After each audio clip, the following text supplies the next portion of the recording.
कक्षा है 7 और पाठ संख्या है 12 है।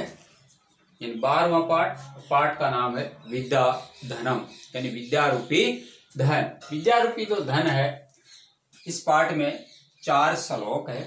उन चारों श्लोकों का हम पहले अनुवाद है वह देखते हैं, यानी उसका अध्ययन करते हैं, और अनुवाद का अध्ययन करने के बाद में हम ये पहला और दूसरा जो क्वेश्चन है उसको हल करेंगे। तो विद्या मानव जीवन को सर्वाधिक उन्नत, सुखप्रद व योग्य बनाती है। ये कामधेनु की तरह सभी कामनाओं की पूर्ति करती है। विद्या कल्पलता की तरह है। इस पाठ में विद्या के महत्व का वर्णन किया गया है। पहला श्लोक है, न चोरहार्यम न च राजहार्यम न च भातृभाज्यम न च भारकारी वे करते वर्धत एवं नित्यम विद्याधनम सर्वधन प्रदानम। एतत् यानी कठिन शब्दार्थ है। एतत् यानी यह है, विद्याधनम यानी विद्या रूपी धन, न यानी न, चोरहार्य में चोर द्वारा हरण या चुराने योग्य, न च यानी और नहीं, राजहार्य में राजा द्वारा हरण करने या छीनने योग्य, न भातृभाज्य में भाइयों द्वारा बांटने योग्य, भारकारी यानी भार बढ़ाने वाली, वे करते यानी खर्च करने पर, नित्य में यानी हमेशा, वर्धत एवं यानी बढ़ती है, अतः यानी इसलिए, और सर्वधनम यानी सभी धनों में, प्रधानम यानी सबसे बड़ा प्रमुख। इसका अनुवाद हो जाएगा कि यह विद्या न चोरों द्वारा, यानी इसको न चोरों द्वारा चुराया जा सकता है, न ये राजाओं द्वारा हरण किया या छीना जा सकता है, न ये भाइयों द्वारा बांटा जा सकता है, यानी विद्या धन है जो भाइयों द्वारा न बांटा जा सकता है, और न ही ये भार बढ़ाने वाला यानी बोझ है या वजन है, ये सदा ही वे यानी खर्च करने पर बढ़ता ही है। विद्या रूपी धन सब धनों में सबसे प्रधान धन है, यानी न चोर चुरा सकता है, न राजा हरण कर सकता है, न भाई बंटवारा कर सकता है, और न ही इसमें वजन है। इसको जितना हम खर्च करते हैं नित्य यानी रोजाना, उतना ही ये बढ़ता जाता है, और विद्या धन सबसे प्रधान धन है। दूसरा है, विद्या नाम नरसे रूपमधिकम प्रच्छन्न गुप्तम धनम है। विद्या भोग करी ही यश है सुख करी ही, विद्या गुरुणः गुरु विद्या बंधुजनो विदेश गमने विद्या परा देवता विद्या राजसु पूज्यन्ते न ही धनम विद्या विहीन पशु। तो इसमें कठिन शब्दार्थ है।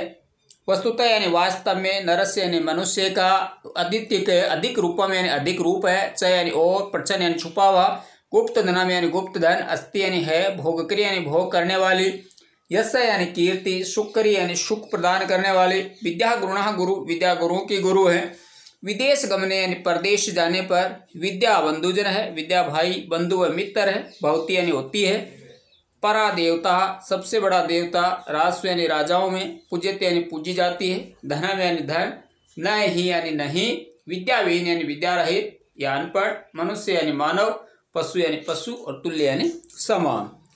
तो इसका अनुवाद होगा कि विद्या मनुष्य का रूपाधिक्य छुपा हुआ गुप्त धन है। विद्या भोग के साधन उपलब्ध कराने वाली, अर्थात भोग प्रदान करने वाली, यश देने वाली, सुख देने वाली, विद्या गुरु की गुरु होती है।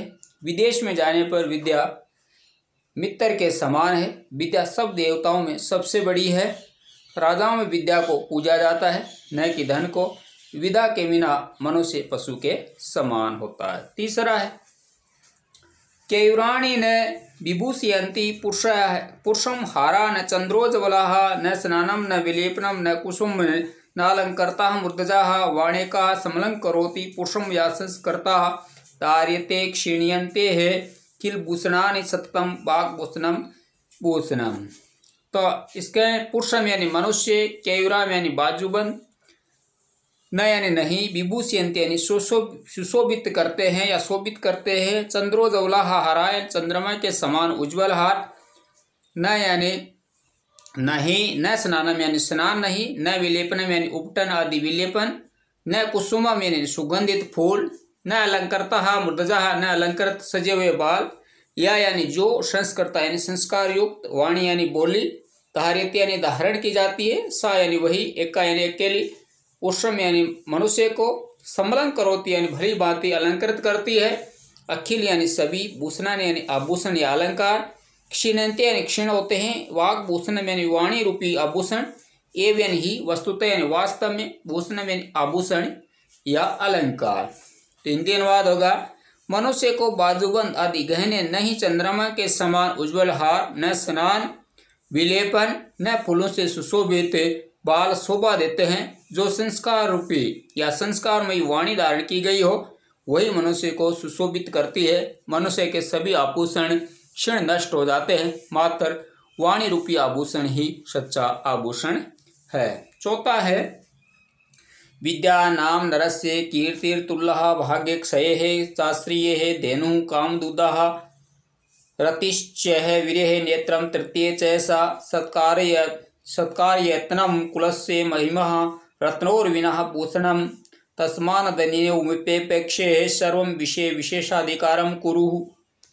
तो विद्या नाम यानी विद्या नामक, नरस्य यानी मनुष्य, अतुलतुलः यानी अतुलित, कीर्ति यानी यश, भाग्य क्षय है यानी भाग्य के क्षीण हो जाने पर, अच्छे दिन बीत जाने पर, आश्रय यानी सहारा, काम दुग्धा धेनु यानी कामना रूपी दूध देने वाली या इच्छा अनुसार फल देने वाली गाय, वीर है यानी बिचो है समय में, रति यानी रमण का स्थान या साधन, सा यानी वह, तृतीय नेत्र में तीसरा नेत्र यानी ज्ञान रूपी नेत्र, सत्कार यत्नम यानी सम्मान का केंद्र या समूह है या घर, ऐसा यानी यह विद्या, कुलस्य महिमा कुल की महिमा, रत्ने है बिना, बिना रत्नों के या रत्नों से रहित, भूषणम यानी आभूषण गहना अलंकार, तस्मात् यानी इसलिए या इसी कारण, तस्मात् अन्येन अतः दूसरे सारे विषयों की उपेक्षा करके, अर्थात धन विषयों की ओर ध्यान न देकर, विषय विद्याधिकारम यानी विद्या रूपी अधिकार कुरु यानी करो। तो इसका हिंदी अनुवाद होगा, विद्या नाम मनुष्य का या मानव का अतुलित यश कीर्ति है, अच्छे दिन बीत जाने पर, भाग्य क्षीण हो जाने पर यह विद्या सहारा है, ये इच्छा अनुसार फल रूपी दूध देने वाली गाय है, विरह बिछोह की स्थिति में अनुराग या आनंद है, यह विद्या ज्ञान रूपी तीसरा नेत्र है, विद्या समान का केंद्र है, यह कुल की महिमा है, बिना रत्नों का गहना अलंकार है, इसलिए अन्य सभी विषयों की उपेक्षा करके विद्या पर ही अधिकार करो। तो इसके बाद में ये प्रश्न है, उचित कथनों के सामने आम तथा अनुचित के सामने न लगाए, यानी सही है उसके सामने हाँ और जो गलत है उसके सामने न। विद्या राजसु पूज्यते, विद्या राजाओं में पूजी जाती है, तो ये आ जाएगा आम, इसका उत्तर होगा आम। दूसरी है वाक् भूषणम, भूषणम न, और इसमें आ जाएगा न। तीसरा है व्यय विद्याधनम सर्वधनेषु प्रधानम, विद्याधनी सबसे प्रधान धन है, इसमें आ जाएगा आम। इसके बाद में है विदेश गमने विद्या बंधुजना न बहुती, विदेश जाने पर विद्या मित्र के समान नहीं होती है, इसमें आ जाएगा न। सर्व विहाय विद्याधिकारम कुरु, सब छोड़ करके विद्या का अधिकार है वो प्राप्त करो, इसमें आ जाएगा आम। उसके बाद में दूसरा प्रश्न है, एक ते पदेन प्रश्नानाम उत्तराणि लिखत क्या पशु, पशु कौन है, इसका उत्तर आ जाएगा विद्या विहीन है, जो विद्या से विहीन है वह पशु है। दूसरा ख का भोग करी, भोग देने वाली कौन है, तो विद्या, यानी सुख प्रदान करने वाली कौन है, विद्या। के पुरुष है न विभूषयन्ति, तो केयुरान, केयुरा, इसमें क्या हो जाएगा उत्तर केयुरा। फिर घ का ऐसा पुरुषम समलन करोति ही, तो इसका उत्तर हो जाएगा विद्या। और ड है कानी क्षयन्ते है, और इसका हो जाएगा भूषणानि यानी अलंकार। ये है द्वादश है पाठ विद्याधनम यानी विद्या रूपी धन, कक्षा 7 में गृह कार्य।